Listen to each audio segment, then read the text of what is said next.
Ce n'est évidemment pas faire preuve de xénophobie et encore moins de racisme que de faire état d'une certaine inquiétude face au monde arabo-musulman. Vu d'ici, d'Europe, de l'Occident, cet Occident largement démocratique, laïque, politiquement parlant, nous nous posons la question de savoir si cette religion, puisque c'est bien la dimension religieuse qui nous interpelle principalement, si cette religion, dis-je, est susceptible d'entrer en contact et d'accepter certaines valeurs qui, chez nous, sont fondamentales, celles de laïcité politique et même celle de laïcité philosophique, c'est-à-dire les différentes formes d'incroyance qui sont recevables chez nous et qui semblent être mises en question de ce côté. Ce qu'on sait peu, c'est qu'au sein même de la société musulmane, il existe des mouvements intellectuels importants de remise en question. C'est ce qu'on appelle l'herméneutique coranique, traduisez, la critique linguistique, historique des textes fondateurs. Et nous avons rencontré un de ces intellectuels, un de ces penseurs, et je lui ai posé la question que vous lui auriez tous posée, je crois, si vous l'aviez eu en face de vous. Pour l'occidental, le monde musulman apparaît monolithique et figé. J'imagine que ce n'est pas votre analyse.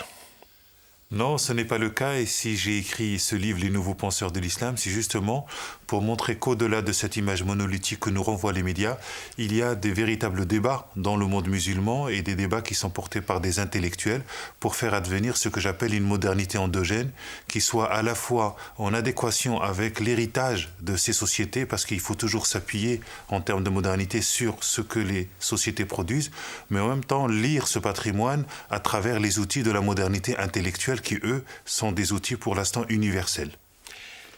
On n'a peut-être pas le sentiment d'une telle diversité, je dirais d'une telle vie intérieure dans le monde musulman. Comment se fait-il que cette image que vous venez d'évoquer soit si mal perçue ? Mais parce qu'il y a un désordre sémantique aujourd'hui, parce qu'on pense qu'en évoquant le mot islam, on a tout évoqué. Et la variable religieuse serait la variable explicative de phénomènes qui sont très complexes, qui sont liés à des évolutions démographiques, des évolutions anthropologiques, des évolutions politiques dans toutes les sociétés. Si je dois analyser la société belge, je vais faire appel aux sciences sociales et aux sciences humaines. Mais quand il s'agit des sociétés du Sud, automatiquement la variable politique ou la variable religieuse sont les seules variables mobilisées. Or, c'est réducteur pour analyser des sociétés telles que, par exemple, le Maroc, l'Algérie, la Tunisie, l'Afghanistan, le Pakistan ou l'Irak. Si l'on va dans d'autres régions, dans d'autres pays, en Arabie Saoudite par exemple, ou alors plus loin, en Asie, en Indonésie, est-ce que l'analyse que vous venez d'évoquer est encore confirmée ? Elle est encore plus valable parce qu'on va se rendre compte que l'islam indonésien, de par sa culture et de par son histoire, a des transformations complètes et une manière de voir l'islam qui est complètement différente par rapport à l'Arabie saoudite. Lorsque vous prenez par exemple le système juridique, où on parle de la notion de charia, tous les pays musulmans disent qu'ils s'inspirent du texte coranique pour élaborer le droit musulman. Or, lorsqu'on se balade dans ces sociétés, on voit que l'application du droit musulman et l'interprétation de ce même droit est complètement différente. Entre la Tunisie et le Maroc, la Tunisie dit que la polygamie est interdite. Et le Maroc, à travers ce qui vient de se passer dernièrement avec ce qu'on appelle la Moudawana ou la refondation du statut de la personne, la polygamie a été, je dirais, elle est encore tolérée, mais elle est très très restreinte de par les applications du droit. On voit bien que deux pays, côte à côte, n'ont pas la même appréhension. Un autre exemple. En Arabie Saoudite, on nous parle de ceux qui coupent les mains. Allez-y au Maroc, en Algérie ou ailleurs, vous verrez que cette application ne se fait pas. Elle ne se fait pas. Est-ce qu'elle n'est cependant pas prévue par le texte ? Oui, mais le texte coranique advient dans une culture qui connaît déjà je dirais, toutes ces applications. Donc le discours coranique, il s'inscrit dans un contexte, il s'inscrit dans une culture, et donc c'est normal que la révélation coranique puisse puiser dans la culture. C'est-à-dire, si je vous parle aujourd'hui, je suis obligé de m'adresser à vous, à la fois à travers votre imaginaire et à travers la culture que nous avons en commun. Si je vous parle comme quelqu'un qui est issu du Moyen-Âge, à la fois les concepts et les outils et notre vision du monde sera complètement en décalage. J'entends bien. Il me paraît cependant difficilement contestable que dans le monde arabo-musulman, à la surface de la planète, la coexistence d'états de conscience et d'états de civilisation aussi différents pose problème. Oui, mais les sociétés sont plurielles. Lorsque vous vous baladez de la France à la Belgique en passant par la Norvège, etc., là, nous avons quelque chose qu'on appelle Europe d'un point de vue homogène. Mais lorsque vous rentrez dans le fonctionnement des sociétés, vous allez avoir des sociétés complètement différentes de par leur histoire, parce que l'histoire forme les sociétés. L'histoire de la laïcité n'est pas la même en France qu'en Belgique ou en Norvège. Et ça, à mon avis, c'est cette complexité, c'est ce que Edgar Morin appelle l'éloge de la complexité, c'est-à-dire introduire des variables explicatives et montrer la complexité du monde pour ne pas réduire les sociétés à une seule entrée explicative. Vous pensez que l'Européen fait erreur? Vous pensez qu'il se trompe lorsqu'il a le sentiment que l'évolution de l'humanisme, d'une certaine laïcité générale, est plus accomplie en Europe que dans le monde arabo-musulman? Oui, mais je ne pense pas qu'il se trompe, parce que la modernité est née en terre européenne, donc à partir du XVIe siècle. Elle est le produit d'un processus qui lui-même l'a précédé à travers d'autres modernités qui sont notamment venues de la civilisation musulmane. Et c'est le parcours historique des sociétés qui fait qu'aujourd'hui, on a des degrés plus ou moins grands de laïcité, on a des degrés plus ou moins grands de la démocratie. Mais ce n'est pas quelque chose qui serait intrinsèque à la religion musulmane. C'est le parcours historique des sociétés qu'il faut analyser pour tenter de comprendre ce qu'il se passe aujourd'hui d'un point de vue politique, au niveau des dictatures, au niveau des crispations identitaires. Et aujourd'hui, les sociétés sont interdépendantes les unes aux autres. Et ce qui se passe à Washington, à New York ou la Bourse de Paris a des implications directes vers les sociétés du Sud. La planétarisation commande le jeu, et donc vous avez, si je comprends bien, vous avez le sentiment que l'évolution non seulement est possible, mais qu'elle est prochaine. Non seulement l'évolution est possible, mais aussi il faut qu'il y ait aussi de la résistance, parce que le monde qu'on nous propose, cette mondialisation ou cet accès sauvage vers le marché, cette marchandisation aussi du monde, doit faire l'objet de résistance, parce que ce que nous appelons la modernité technoscientifique a tendance à pénétrer les cultures traditionnelles et à déstabiliser tous les liens qui existent au sein de cette culture. Donc les gens se retrouvent dans des no man's land psychologiques qui est le terreau lui-même du fondamentalisme. Et je pourrais dire que le fondamentalisme est un produit de la modernité. Je me permets de ne pas être tout à fait d'accord. Je ne crois pas que l'on puisse dire que c'est la modernité qui est la cause du fondamentalisme. Non, le fondamentalisme préexiste, bien entendu. Il est à la base des textes sacrés qui, au début, doivent être pris au pied de la lettre. Ce qui me paraît plus exact, c'est que cette modernité crée pour certains, pour beaucoup même, un inconfort tel que le fondamentalisme apparaît comme un refuge. Mais c'est un phénomène, me semble-t-il, que l'Occident a bien connu. Vous savez, les gens de ma génération se souviendront que, voici 50, 60 ans, il existait ici, dans nos pays, une tension importante, une véritable agressivité entre le monde chrétien, catholique principalement, et le monde de la libre pensée, de l'incroyance, de l'agnosticisme. Voyons le chemin parcouru. Il y a une véritable détente, au moins dans nos pays. Alors la question qui se pose, est-ce qu'une telle évolution est pensable entre l'islam et l'Occident? Mais lorsque vous vous baladez dans les sociétés musulmanes, vous allez rencontrer des gens qui ne sont pas croyants. Cela existe. Qui ne sont pas croyants ou qui ne pratiquent pas. Vous avez des croyants qui ne pratiquent pas, mais vous avez des gens qui se disent musulmans de culture et qui, eux, ne sont pas croyants.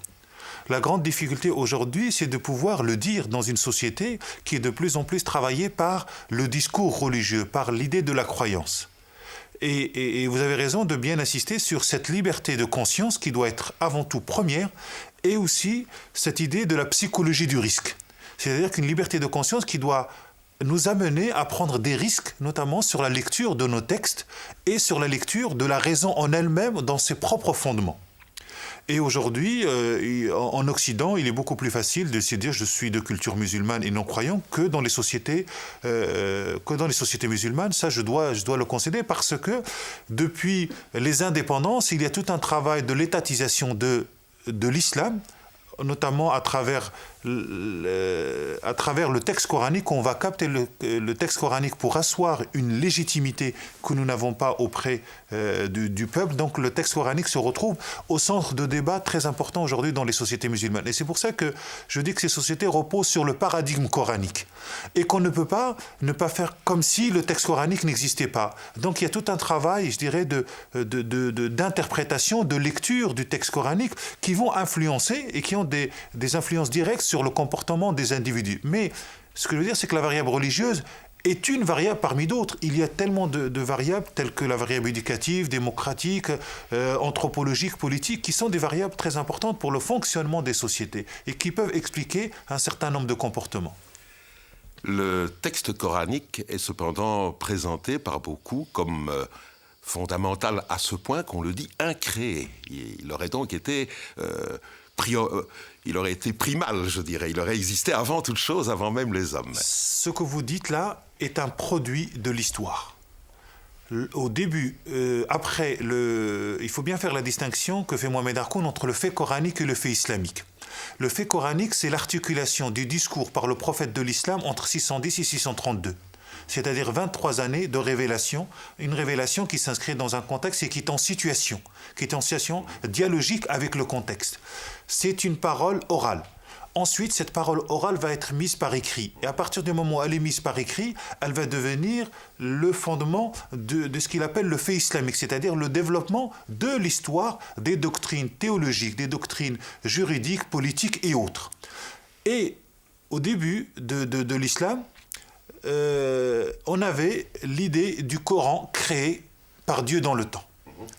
Et que le Coran incréé a mis pratiquement 3 siècles après d'âpres débats théologiques et de décisions et d'interventions du pouvoir politique, pour asseoir cette idée du Coran incréé. Donc vous avez vu, à partir d'un même texte coranique, à un moment donné, on a dit qu'il était créé dans le temps, et ensuite on est passé à l'idée du Coran incréé. Vous prononcez les paroles que vous venez de prononcer, j'imagine qu'elles peuvent apparaître comme scandaleuses pour beaucoup de musulmans croyants. Je ne le pense pas, parce que ce sont des faits historiques. Lorsqu'on s'intéresse à l'islam, il ne suffit pas simplement de s'intéresser au texte coranique, il faut à la fois s'intéresser au discours coranique tel qu'il s'est articulé dans le temps, comment se fait le passage de l'oralité à l'écriture, et qu'est-ce que nous perdons, telles que les situations des discours ou la perte du sens premier, parce que vous avez un texte, et le texte, comme le dit l'imam Ali, qui est le 4e calife, le Coran est dans le Mus'haf, le recueil écrit de révélation que nous avons aujourd'hui. Il ne parle pas de lui-même, ce sont les êtres humains qui l'expriment, d'où la question de savoir comment je fais parler le texte coranique. Et ensuite, ce sont des faits historiques que je dirais, tout musulman, qu'il soit croyant ou pas, ou non croyant, tout homme peut le vérifier à travers l'histoire. Je ne suis pas en train de raconter des salades. Ce sont des faits historiques qui existent et que l'on peut retrouver et que la tradition musulmane rapporte. En 4e de couverture de votre livre « Les nouveaux penseurs de l'islam », vous écrivez « Quant à la dimension symbolique du Coran, elle souligne son caractère de vérité éternelle ». C'est votre texte. Oui. Est-ce que cette notion de vérité éternelle est compatible avec l'analyse quasi scientifique que vous proposez des textes islamiques? Le discours coranique, lorsqu'il s'est articulé, il utilise à la fois la notion de la métaphore, la notion de la parabole, et il utilise un certain nombre d'éléments, et notamment il transforme ce qu'on appelle les signes en symboles pour leur donner cet aperçu de la transcendance. Or, si je suis Paul Ricoeur qui dit le symbole donne à penser, c'est-à-dire que l'homme ne peut se penser lui-même, le cogito cartésien éclate, et que j'ai besoin de médiation pour me comprendre. Et la médiation, c'est quoi? C'est le mythe. C'est le symbole, c'est le texte, et d'où cette idée de Paul Ricoeur qui dit que Comprendre, c'est se comprendre devant le texte, ou si vous voulez, interpréter, c'est s'interpréter. Et on a besoin de médiation. Et le texte coranique est une médiation pour moi parce qu'il me parle de la condition humaine, il me parle de Dieu, et à travers ce texte-là, je suis transformé. C'est dans la lecture profonde et pas dans l'utilisation du texte. Parce que je fais une différence entre l'utilisation du texte et la lecture du texte. Cette liberté de conscience à laquelle, si j'ai bien compris, vous êtes attaché, ce n'est pas un phénomène récent dans l'islam, dites-vous. Elle a existé de tout temps, depuis le 7e siècle. Oui, ce n'est pas pour faire de l'apologie, parce que je ne suis pas quelqu'un qui veut se... Mais lorsqu'on prend l'histoire réelle du développement historique de la civilisation musulmane ou de la religion musulmane, on ne peut pas nier qu'il y a eu des éléments où la prise de conscience, où la liberté de conscience était très importante, parce qu'il y avait déjà plusieurs écoles juridiques. Et souvent, les gens disaient, quand ils terminaient leur exégèse, ils disaient en arabe « Allahu a'lam » et Dieu seul sait. Donc, c'est-à-dire, ce n'est que mon opinion, et on a beaucoup de grands savants qui disaient « c'est mon opinion aujourd'hui, mais je peux changer demain ». Et l'humanisme a existé en terre musulmane avec des auteurs tels que Miskawayh. De tels raffinements, de telles nuances dans l'interprétation des textes fondamentaux, des textes sacrés, mais nous les rencontrons chez les théologiens chrétiens aussi, qu'ils soient catholiques ou protestants.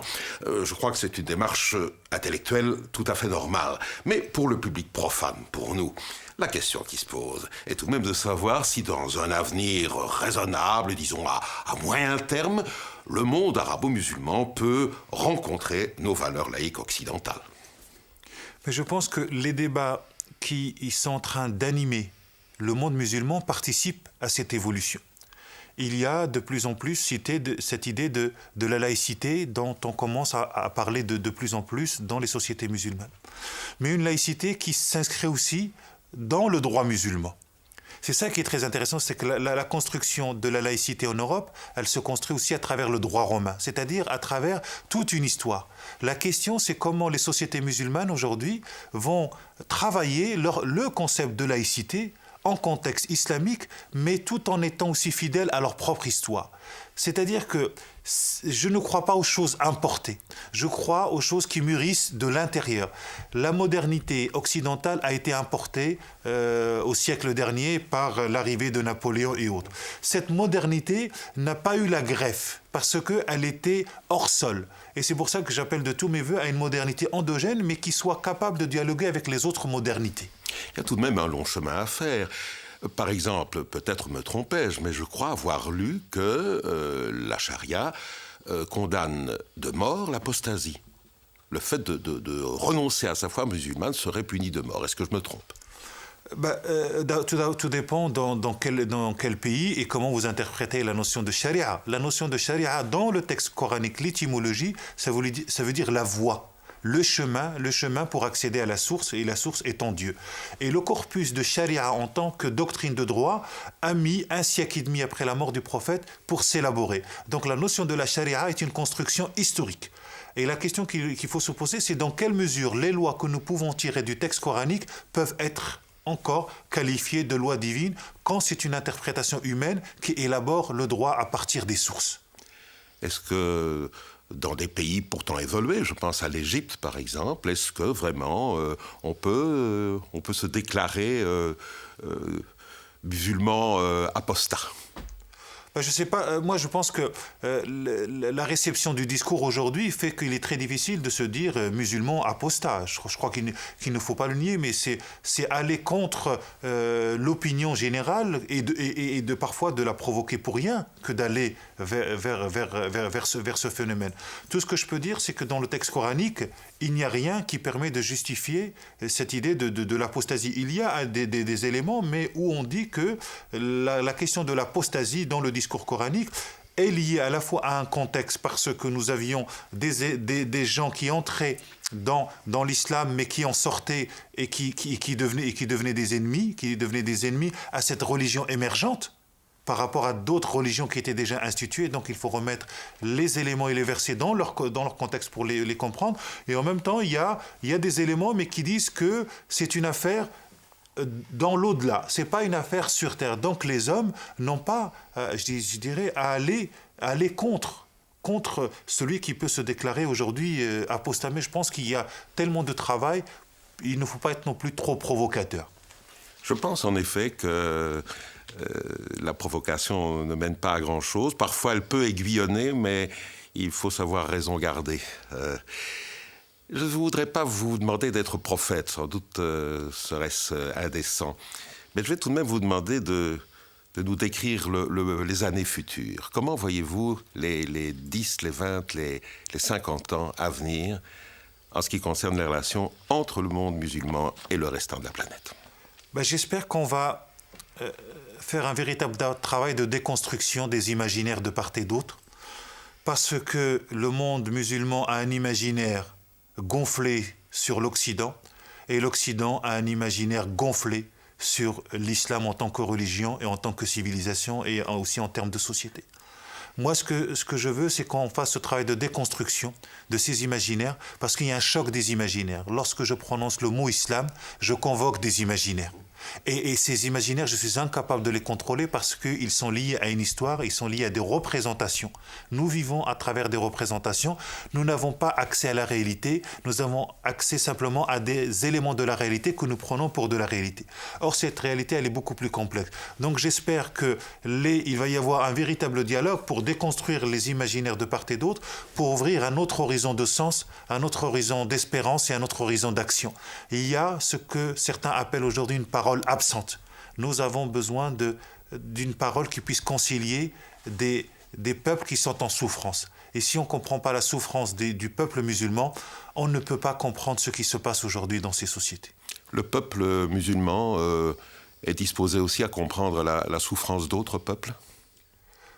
Je crois que, de par son histoire, le monde musulman, le peuple musulman a pris en compte la souffrance des autres. Des autres peuples. Et on ne peut pas dire que le peuple musulman est quelqu'un qui n'est pas sensible à la souffrance des autres sociétés. Mais aujourd'hui, il y a des inégalités. Il y a des inégalités économiques, il y a des inégalités politiques. Et puis, la place de l'Europe est très importante pour jouer des intermédiaires, parce que l'Europe a une longue histoire avec l'islam, ce qui n'est pas le cas des États-Unis. Donc il faut que l'Europe accepte de jouer son rôle d'intermédiaire entre le monde dit musulman et le monde dit occidental, parce que ce monde occidental est pluriel et ce monde musulman est pluriel. Donc introduisons de la pluralité, introduisons de la complexité, introduisons du débat là où il n'y a que du combat, du simplisme et de la pensée jetable. Je ne sais pas ce que vous en pensez, mais pour ma part, il me paraît que cet entretien avec M. Rachid Benzine était utile et je dirais même nécessaire. Je retiendrai un certain nombre de choses qu'il nous a dites, notamment qu'il est important de déconstruire les imaginaires que nous avons l'un en face de l'autre. Ça me paraît tout à fait vrai, tout à fait fondamental. Une autre idée aussi qui est importante, c'est que les révolutions, les évolutions pour être acceptées par les peuples doivent être endogènes. Elles doivent venir de ce peuple lui-même et non pas être importées. Voilà deux idées qui me paraissent devoir être soulignées. Ceci étant dit, les propos que nous avons entendus, nuancés, raffinés, comme je l'ai dit, sont-ils aussi répandus que nous, laïcs occidentaux, nous le souhaiterions? Vraisemblablement pas. Ce n'est pas une raison cependant pour nier l'existence de telles attitudes. Dans son ouvrage « Les nouveaux penseurs de l'islam », Rachid Benzine nous montre qu'il n'est pas seul et qu'au contraire, ce mouvement semble exister et je crois qu'il est de l'intérêt de la laïcité et de l'Occident de rencontrer ces mouvements, de reconnaître leur existence et de dire qu'ils existent. Ne tombons pas dans la naïveté, ne tombons pas dans l'angélisme, gardons notre esprit critique, mais gardons notre ouverture d'esprit.